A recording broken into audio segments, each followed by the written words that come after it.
मुसळधार पावसामुळे सह्याद्रीतील धबधबे प्रवाहित झालेत. ओझरडे धबधबा प्रवाहित करण्यात आलाय. धबधब्याचा आनंद लुटण्यासाठी पर्यटकांची गर्दी पाहायला मिळते. ओझरडे धबधबा हा प्रवाहित झालाय.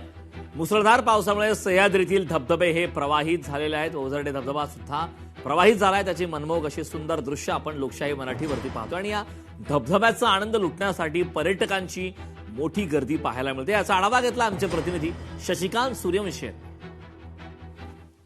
पावसाळा सुरू झाला की सह्याद्रीच्या डोंगर रागावरून कोसळतात ते दुधा धबधबे आणि हेच धबधबे पाहण्यासाठी आता पर्यटकांचे पाय आहेत ते आता कोयना पर्यटनाकडे फिरकताना पाहायला मिळत आहेत. मी सध्या उभा आहे ओझरडे वॉटरफॉल जवळ आणि ओझरडे वॉटरफॉल हा उंच असा वॉटरफॉल आहे.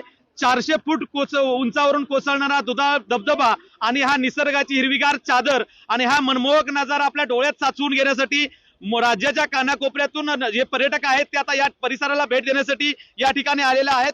खरं तर या ठिकाणी अनेक इतर राज्यातून देखील पर्यटक येत आहेत. आपल्या बरोबर काही पर्यटक आहेत, त्यांच्याशी पण बातचीत करूया. आप क्या बताना चाहेंगे, यहाँ का मौसम है, क्या इस मौसम के बारे में बताना चाहेंगे? बहुत क्रेजी मौसम है भाई, बहुत बढ़िया लगा यहाँ पे आके. हम लोग बहुत ज्यादा भीग गए हैं. इन लोग लखनऊ से आए हैं, हम लोग मुंबई से हैं. अभी लखनऊ से फर्स्ट टाइम हम लोग यहाँ विजिट किए, ऊपर गए, बहुत तगड़ा नजारा है. यहाँ पे आप कोयना बांध देख लिया है और यहाँ पे और भी कोई आपका इरादा है देखने का?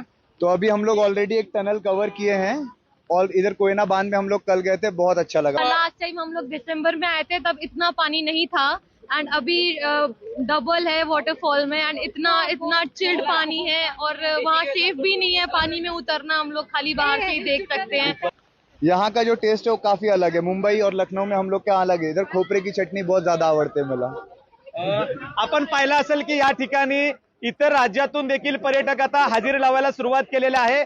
त्यामुळे आपला जर विकेंडचा बेत असेल तर आपण नक्कीच कोयनेच्या ओझरडे वॉटरफॉल या पर्यटन स्थळाला भेट द्या. कॅमेरामॅन वैभव समी, शशिकांत सूर्यवंशी, लोकशाही मराठी, ओझरडे, सातारा. लोकशाही मराठी ऐका, पहा, जागरूक रहा.